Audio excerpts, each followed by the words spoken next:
के झूठ कहले ते झूठा वादा झूठ वाला करले चूड़ी पायल झुमका नहीं कोनो लानले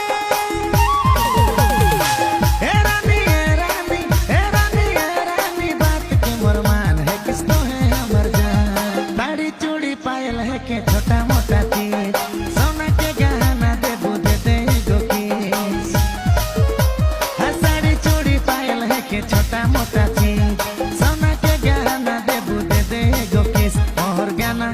गाना के रिलीज रानी होवे दे तो के थार में घुमाबू गाना हिट होवे दे।